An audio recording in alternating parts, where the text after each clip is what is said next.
Hi everyone, Bill Murphy here. In this video, I want to do my best to explain the difference between generating leads online and generating sales opportunities online. And I put together a slideshow. I want to take you through my strategy on what's working right now to actually leverage technology to save you a bunch of time. Now, not many people are talking about this type of approach. Everyone's worried about just lead generation. And ultimately, lead generation historically has worked, but it's working less today. And it's really because people are wanting more before just giving their information. Typically, the bottom of the barrel, people will opt into traditional lead generation campaigns. So I want to show you in this video how to force algorithms to pre-sell solar for you. And on the agenda of the talk is going to be number one, what most people do and why it's working less today than it used to. Number two, how to apply leverage in the buyer's journey in general. Number three, how to force algorithms to sell for you. And number four, how to use the law of reciprocity to convert more prospects.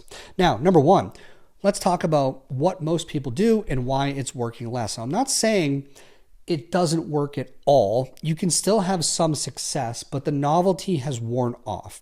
Everyone kind of gets the awareness part of this buyer's journey. They understand they can save money with solar power. Okay.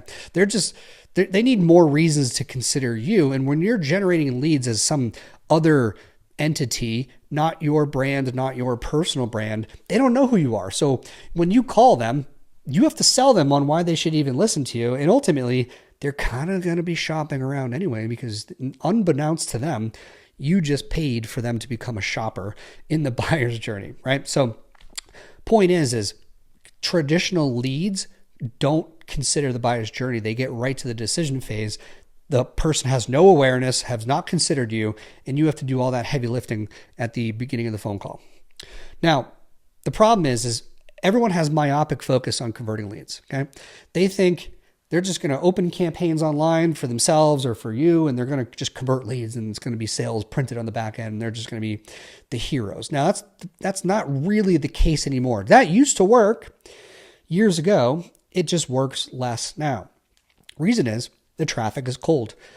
They don't know really what they're converting into, and there's no pre-selling being done online. It's just a cold traffic campaign that converts leads when they're see an ad. That's it. So there's a lot of heavy lifting to do on the sales process if that's the type of quality of person that you're getting in.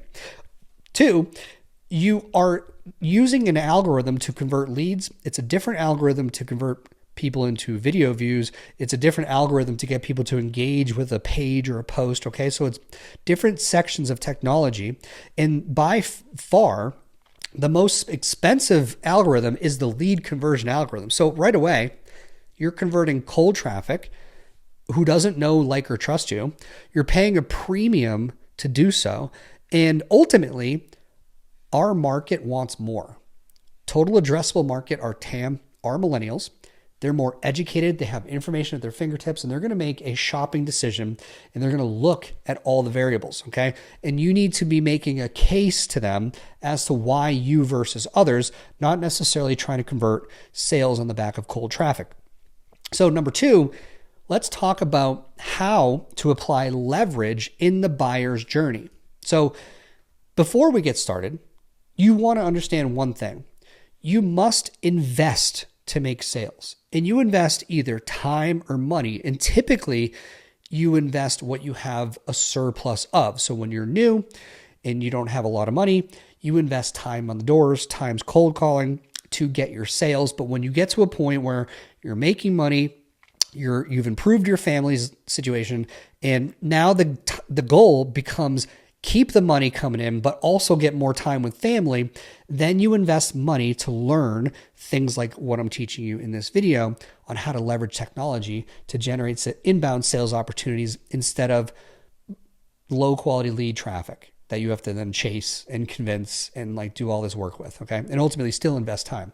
So when you're not leveraged, you're selling one-to-one. Okay.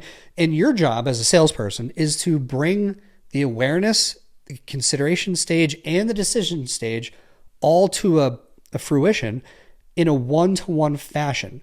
So that's fine. You can do that, and you can get to 15 sales per month typically by doing that, but you're going to have no time. Okay. That's going to be all your time because you have no leverage. You have to sell someone on the awareness, consideration, and decision part of the buyer's journey one-to-one. Now, when you're not just doing one-to-one and you're not just buying cold leads or contacting leads that have never heard of you, you are actually in a leveraged position because when you can take this strategy and not just convert people through a nameless, faceless marketing campaign, but you can actually build awareness, consideration, and decision-making through your brand and your unique offer by educating people and using objectives online that are very seldomly used.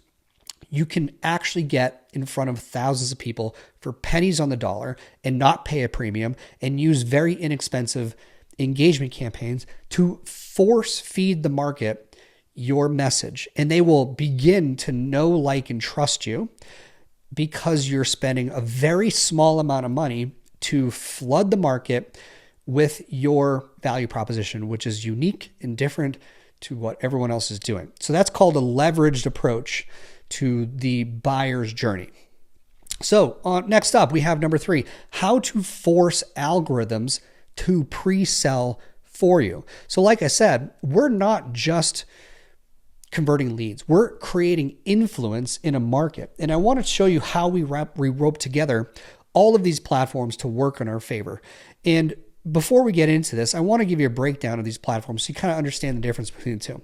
So obviously on the left-hand side, you have Google and YouTube. They're like your pay-per-click platforms, which, they are converting existing demand. They're not actually generating new demand. It's whoever is searching or watching videos at that time is available for a conversion. That's it. The only problem with that is it's hard to scale and you have other people doing the same thing. So it bids up the price per lead. And that's different from social media because on social media, it's designed to get new people interested. It's designed to create demand.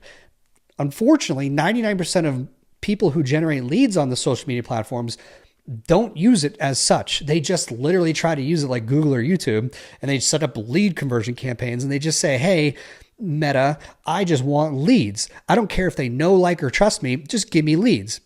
Which, again, like I told you, it still works to an extent. It used to work better back in the day because it was still novel to see a solar advertisement online and get on the phone with someone and talk about solar power. Like, that's novelty is gone. So now people are much more, aware of the value proposition of solar in general. And now you need to do creation of demand, not just converting people into leads. But the kicker here is the strategy that you should implement is by tracking all of your data sources together. And what I mean by that is Meta has the Meta Pixel. Google has the Google Tag Manager. The TikTok has I believe they call it a pixel still. These are things that you can just put on one website. And no matter if you're running traffic on any of the platforms, you can have audiences of people that get built over time as you spend money to market your message. And when people build up in these audiences, you can then create retargeting campaigns on Google and YouTube for people who engage with you on Instagram. So it is a cross-platform approach. You shouldn't be choosing one or the other. You should be tying all of this together. So next up, let's talk about the campaign strategy. Like, how do we actually get these algorithms to work for us and to sell for us? And then only when people are ready to convert, they convert. So at the very top stage here, which would be the awareness stage of the buyer's journey, you want to have VSLs. Now, VSL is short for video sales letter. I've done so many of these. It's insane, both B2B and B2C. And I have to tell you, my best performing videos are the unedited selfie cell phone videos, okay? Where I'm just holding it at arm's length, talking into my cell phone, walking around outside, but I'm using a very specific structured direct response marketing script. And that beats the highly produced video 10 out of 10 times. I don't know why. I think it has to do with the native vertical video that iPhones put out. And also, I believe it has a lot to do with the authenticity behind the video when you don't have a whole lot of editing. It doesn't feel like an advertisement. So that is part of it. But these VSLs want to make offers to the market. And what I mean by offer is essentially you have two different avenues of offer creation. You have a commodity offer, one that is not specific to your company, and then you have a unique selling position offer, which is unique to your company. Now, a commodity offer in this example for solar generation would be existing incentives that homeowners might not know about. And you can really go deeper than just a federal subsidy. Ideally, you're picking out local incentives. Maybe it's just a property code that, is friendly towards solar power. Maybe they don't increase your property taxes. That can be a commodity offer angle, right? So you can just use your cell phone, create a direct marketing script. So you understand a direct response script. So you have, an attention grabbing hook. You explain away their objectives and then objections, and then you have a call to action at the bottom. You can do that on your cell phone, no equipment. And if you can do it for 45 seconds or less, that is a high converting commodity offer video, which can be put in all placements online because it's under a minute. So this is the top of the campaign strategy. The USP offer is why they should choose your company over everyone else. What can the homeowner get with you that they can't find elsewhere? Now, I know you may be thinking, I sell the same equipment and the same financing products as everyone else. I'm not truly unique. That doesn't matter. Let me tell you why. The market doesn't know that. The market is used to commodity solar advertisements, all selling the same tax credits and zero down solar programs. They don't know that you can get them solar plus Powerwall 3 battery for $1 per month for 6 months.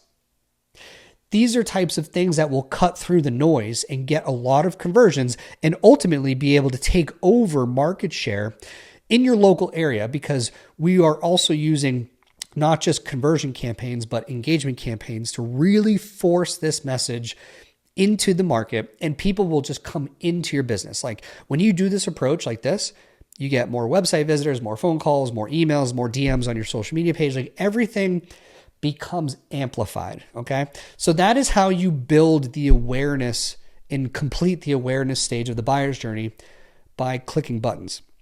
The next stage is a conversion stage. So this is where we want to focus on converting these people who engaged up here. Now they're aware and they come down here for consideration. And these are primarily going to be images, okay? Because we delivered the message in the VSL. Down here, we create images that basically are the offer in text. So they don't have to click volume. They don't have to, listen to anything. It's just boom, there. It's a static image with the offer in text. Easy peasy.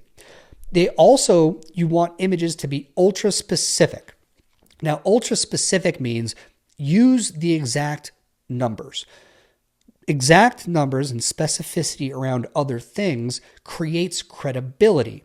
For example, if I'm talking about a property code, it's better if I talk about the exact numerical and number coding of the property code, because that makes it real. Or if I'm saying you're going to save $20,000 on electricity bills, I'm saying $19,957.42 of savings, right? So that's basically the specific. Another example is talking about the Powerwall 3. Guess what? Powerwall 3 has 168 amps to start. So that's a very specific number, but it's also cool because you can run an AC on that. Okay, so that's another type of USP / commodity offer, kind of spans both of those, where you can create a 30-second VSL and then images to back it up or remind people about it, okay? In visceral, making an image visceral means as soon as they see it, they understand it's for them. Now, the only way you can do that is you need to use images that people see every day. So whether it's a local monument, local celebrity, famous bridge, popular restaurant, these are all things that you can go out into the market yourself, take these pictures yourself, so that when you use these images in your marketing campaign, people from that area immediately know it's for them. And a good litmus question that you can ask yourself is, what will someone from here recognize that someone who isn't from here wouldn't recognize, right? That's sort of like a good litmus test to tell if you have a good image or not. So after that, you are basically calling them to action. So they've become aware both of the solution and the problem up here with the VSL. Then they have images that are backing it up. And then down here, you are calling them to action with the same style video, just your cell phone. I call it a selfie call to action. And you basically reference the fact that they've been checking us out and they've looked at this and they've clicked on that. And now the time isn't to call to action to go solar, but a far less committal thing, which is just to get their free quote, their free estimate. It takes 10 minutes. You don't have to go solar. It's your decision, but you should get the estimate. And that is their call to action. So by this point, they know, like, and trust you, and they understand the offer. So they're pre-sold on what they're doing. And then at the bottom, they become an appointment on your calendar. And ideally, you're reaching out to them right away. Even if they book for tomorrow at 1:15, your job is to introduce yourself today because you want to close the gap of their knowledge. They don't know who you are quite yet. They need to hear that this is a real thing. Everyone who puts their information in online, doesn't matter if they've been pre-sold with the strategy or not, there's going to be a little bit of remorse on there as to what they just did. I hope it's not a scam, but once they hear from you, that's easy. So the reason why we use engagement and awareness objectives on the awareness buyer's journey section, like the top of the funnel, the very beginning, like before we ask them to convert, is because cost per milli, which is a CPM, are 90% less than conversions campaigns, okay? So all that is a CPM is 1,000 people. So it costs 90% less using an engagement and awareness objective on Meta and Instagram, which you then retarget on Google and YouTube, 90% less than a conversion campaign because you can reach more people. So literally for $5, you can reach 1,000 people, and you can do it over and over and over again until you force brand awareness. And then that is going to be the thing, the lever in the fulcrum that will allow you to build your conversions. Okay. So unlike pay per click, you are now building new eyeballs that come into the awareness phase like clockwork for pennies on the dollar. And you already have conversion campaigns set up to give them the option to convert when they're ready. So you can see engagement and conversion at the awareness stage. Then we have the consideration stage, which is conversion. And of course, the decision stage, which is conversion. So this is the full funnel approach. Okay. As long as you understand that the engagement, which is the inexpensive algorithm, feeds the conversions, which is the expensive algorithm, then you've got the concept. So last but not least, let's talk about how to use reciprocity to convert more, okay? So now you've done the work and you've created a message that pulls in the right person at the right time who knows, likes, and trusts you, and now they're ready to talk to you. But you need to do more because reciprocity is a law. I didn't make it up. I'm just using it to make myself money. And here's a good quote by this guy, Jonathan Haidt. Reciprocity is a deep instinct. It is the basic currency of social life. And that's true.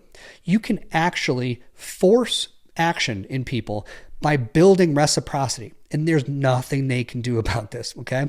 If someone gives you stuff, you want to return the favor. That's just how we're wired. And that's exactly what we're talking about. Now, we're at the follow-up stage of the conversion process, okay? We've already got the lead in, the appointment in.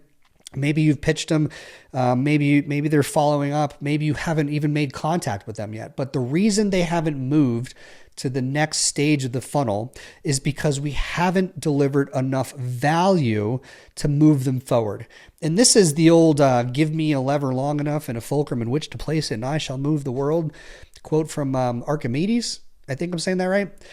This is basically a breakdown of how you want to follow up with people, okay? The prospect is unmoved until you deliver enough value, which will play into their inherent reciprocity because they're hardwired that way. And then all of a sudden they will move. Make sense? So let's talk about how do you actually deliver value in the follow-up process? Because following up is not just saying, hey, I'm just checking in. Have you made any decisions? Can I meet with both decision makers? That's not value, okay?